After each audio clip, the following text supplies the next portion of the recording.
A newspaper poster outside Tyalgum's general store shows the political climate in Australia.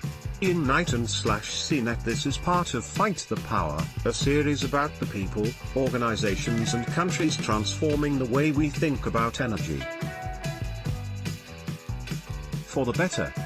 For the past few months, the CNET team has been working on a series of stories about green energy and the role technology and innovation play in pushing renewable energy to the forefront. We called the series Fight the Power because there was a clear common thread. Almost everyone we interviewed in green energy projects cited a lack of government support. It was a constant theme. Change was occurring, but it was occurring in spite of Australia's federal government. The support wasn't there. These people were literally fighting the power. With Fight the Power, we wanted to shine a spotlight on those trying to rescue the environment from the people who govern it. In Australia, we have a long, complicated history with green energy and fossil fuels. And right now, we're in the midst of an energy crisis. The cost of electricity is at an all-time high. We have an economy running on the fumes of a mining boom, and a national treasurer who once literally brought a lump of coal to Parliament and said, "This is coal, don't be afraid. Don't be scared."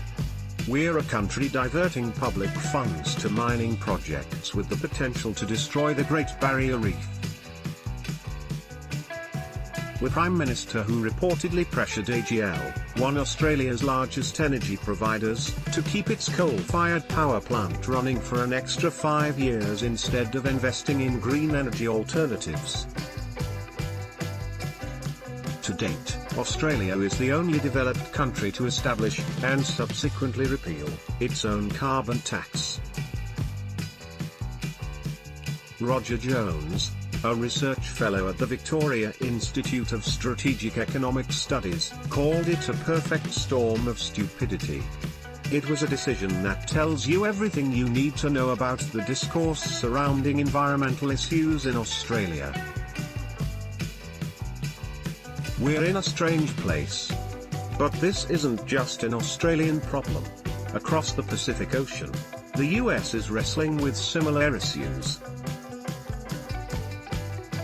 The Trump administration isn't ramping up legislation to help protect the environment. Legislation is being rolled back. In May, the White House cut a $10 million NASA project that funded pilot programs to help monitor carbon emissions.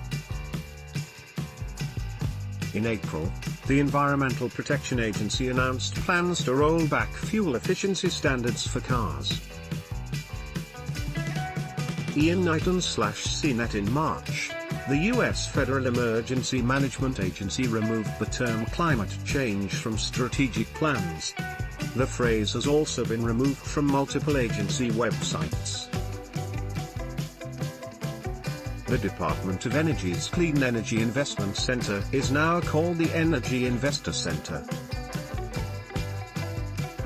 We're not moving forward, we're moving backward. In 2018, innovation, technology and sheer force of will are driving positive change on environmental issues. In Australia, remote towns are working toward going 100% renewable. In Singapore, companies are finding new ways to take advantage of natural resources. Many entire countries, like Iceland, subsist purely on green energy. People are helping themselves. That's worth celebrating. You could argue that private enterprise should carry that weight. But we shouldn't have to swim against the tide either. Now playing, watch this, the Australian town ditching the power companies and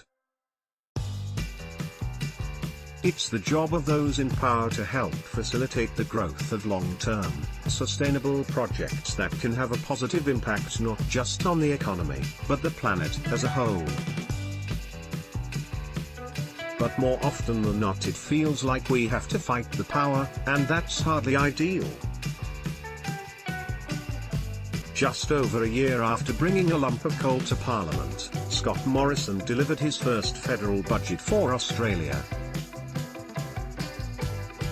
His budget is expected to cut investment in climate change from 3 billion Australian dollars in this year to 1.6 billion Australian dollars by 2018-19. That's a cut of 1.4 billion Australian dollars. Tim Baxter, a research associate at Melbourne University's Climate and Energy College, described the decision as really distressing. We're heading in the wrong direction. We're ignoring the possibilities. Based on current data, Australia is expected to miss the targets set out by the Paris Climate Accord, a UN agreement designed to help curb global greenhouse emissions by 26% to 28%. In July 2017, Donald Trump withdrew the US from the Paris Agreement completely to save jobs. We're heading in the wrong direction. We're ignoring the possibilities.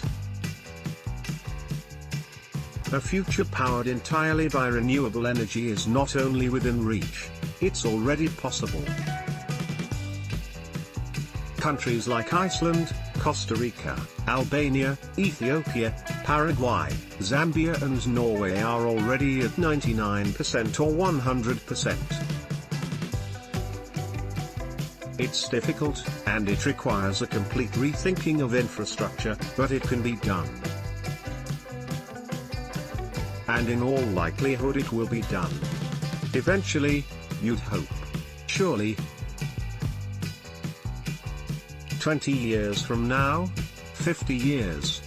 But if we get there, if we finally reach that goal, we won't have our elected officials to thank.